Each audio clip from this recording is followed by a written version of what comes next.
আমি 2021 সালে নির্বাচন হওয়ার পরে 6টা মাস এমন দিন পার করেছি, আমার মনে হচ্ছিল যে আমি ইস্তফা দিয়ে দিই, অন্তত আমার ছেলেগুলোর উপর অত্যাচার যদি বন্ধ হয়। আমি এতে কিন্তু বিজেপিকে দরার সার্টিফিকেট দিচ্ছি না, কিন্তু 2021 সালে যে সমস্যার সম্মুখীন আমরা হয়েছিলাম, আমাদের কর্মী খুন হয়েছিল, একাধিক বাড়িঘর লুটপাট হয়েছে, ভাঙচুর হয়েছিল, সে অর্থে। তবে হ্যাঁ, একটা জিনিস, এই 2026-এ দাঁড়িয়ে কিন্তু বেশ কিছু ধর্মের স্থান আক্রান্ত হয়েছে। আমরা আশা করব আগামী 5 বছর আপনার নেতৃত্বে এই অগাস্ট হাউস তার গরিমাকে বহন করে চলবে, এবং সাথে সাথে আমরা যারা বিরোধী আছি তাদের সর্বোৎকৃষ্ট জায়গা, মতামতের জায়গা হচ্ছে এই অগাস্ট হাউস। আমরা আমাদের মতামত নির্দ্বিধায় নির্বিঘ্নে এখানে রাখতে পারবো, এবং যারা শাসক দলে আছে আমাদের মতামতের ভিত্তিতে গঠনমূলক অবশ্যই যেগুলো হবে সেগুলোকে গ্রহণ করবে। স্পিকার স্যার, আপনার অনুমতি নিয়ে দু একটা কথা বলবো, যদি এই প্রসঙ্গ নয়। সত্যি আমি আজকে বসে খুব ফিল করছিলাম, হাসছিলাম মনে মনে। আজকে তাপস রায় বাবু যে কথাগুলো বলছেন খুব একটা ফেলে দিওয়ার নয়।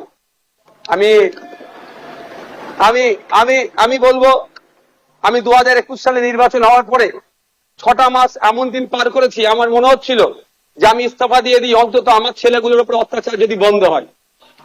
এই সময় ফিল করেছি, পার করেছি পোস্টপোল ভায়োলেন্সে 2021 সালে। আমি এতে কিন্তু বিজেপিকে দরার সার্টিফিকেট দিচ্ছি না, কিন্তু 2021 সালে যে সমস্যার সম্মুখীন আমরা হয়েছিলাম, আমাদের কর্মী খুন হয়েছিল, একাধিক বাড়িঘর লুটপাট হয়েছে, ভাঙচুর হয়েছিল, সে অর্থে। তবে হ্যাঁ, একটা জিনিস, এই 2026-এ দাঁড়িয়ে কিন্তু বেশ কিছু ধর্মের স্থান আক্রান্ত হয়েছে। মাননীয় মুখ্যমন্ত্রী মহাশয়কে এবং বিজেপি যারা আছে তাদেরকে বলবো সেইগুলো আপনারা লক্ষ্য রাখবেন। আজকে এই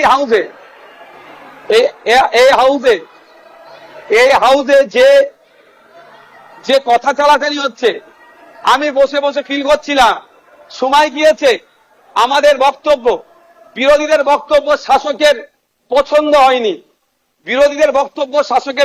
হয়নি, চিৎকার করে বন্ধ করে দেওয়া হয়েছে। এই হাউসেও কিন্তু 21 থেকে 26 আমরা দেখেছি। আমরা আশা করব ওই দিনটা আসবে না। আমরা বিরোধী যারা আছি গঠনমূলক প্রস্তাব রাখবো, শাসক দল যারা আছেন তারা গ্রহণ করবেন। মাননীয় মুখ্যমন্ত্রী মহাশয় একটা কথা বললেন, খুবই ভালো লাগলো। আমরা যারা একাধিকবার বিভিন্ন দপ্তরে লেটার করেছি, ন্যূনতম রেকগনাইজ আমাদের লেটারকে করা হয়নি, ইনক্লুডিং চিফ মিনিস্টারের কাছে। আজকে যে কথা বলেছেন এটাকে আমি স্বাগত জানাচ্ছি, যে উনি অন্তত কথা বলেছেন যে মিনিস্টাররাও রিকগনাইজ করবে, অর্থাৎ প্রাপ্তি স্বীকার করবে। আর একটা কথা উনি বলেছেন অল্প হলেও কাজ করব। আমরা বিরোধী, আমরা পজিটিভ কথা বলবো, রাজ্যের স্বার্থে বলবো, রাজ্যের জনগণের স্বার্থে বলবো। অহেতুক বিরোধিতা করার জন্য বিরোধিতা আমরা করব না। সুতরাং মুখ্যমন্ত্রী মহাশয়কে বলবো, অল্প নয়, আমরা যেগুলো আর্গুমেন্ট করব, আমরা যে ডিমান্ডগুলো রাখবো, ব্যক্তি স্বার্থের জন্য নয়, মানুষের স্বার্থে, নির্বাচিত হয়ে এসেছি তাদের স্বার্থে, সেগুলো আপনি পুরোপুরি যদি আমাদের জন্য, বাংলার মানুষের জন্য করেন, আমরা আপনার কাছে অবশ্যই কৃতজ্ঞ থাকবো। আবারও মুখ্যমন্ত্রী মহাশয়কে ধন্যবাদ জানাবো। দীর্ঘদিনের স্বপ্ন এটা আমাদের সকলেরই, যে আমাদেরকে নির্বাচিত করে এই হাউসের মধ্যে পাঠাচ্ছে। মাসের শেষে আমরা 1,21,000 টাকা নিয়ে বাড়ি যাচ্ছি। আমরা সেই জনগণের জন্য কি রোল প্লে করছি, কি বক্তব্য দিচ্ছি হাউসের মধ্যে?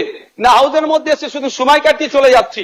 যে আপনি লাইভ স্ট্রিমিং এর যে কথা বলেছেন, এটাও আমি আপনাকে কৃতজ্ঞতা জানাচ্ছি, স্বাগত জানাচ্ছি। এটা হওয়াটা খুবই দরকার ছিল। বাংলার মানুষ অন্তত আগামী নির্বাচনগুলোতে তাদের জনপ্রতিনিধি হিসাবে কাদেরকে চুজ করবে, কেমন মানুষকে পাঠানো দরকার, তারা যেখানে বাংলার আইন তৈরি হচ্ছে, আগামী 5 বছর বাংলার শিক্ষা, স্বাস্থ্য, কর্মসংস্থান থেকে শুরু করে কৃষকের রুজি রুটির প্রশ্নে, প্যারা টিচার থেকে শুরু করে বিভিন্ন ক্ষেত্রে সমকাজে সমবেতন নিয়ে, এক কথায় আগামী 5 বছর বাংলা কিভাবে চলবে, বাংলার মানুষের স্বার্থে কি আইন তৈরি হচ্ছে, আইন পজিটিভ, একটু ছোট করুন। বিরোধী স্যার, শেষ করবো।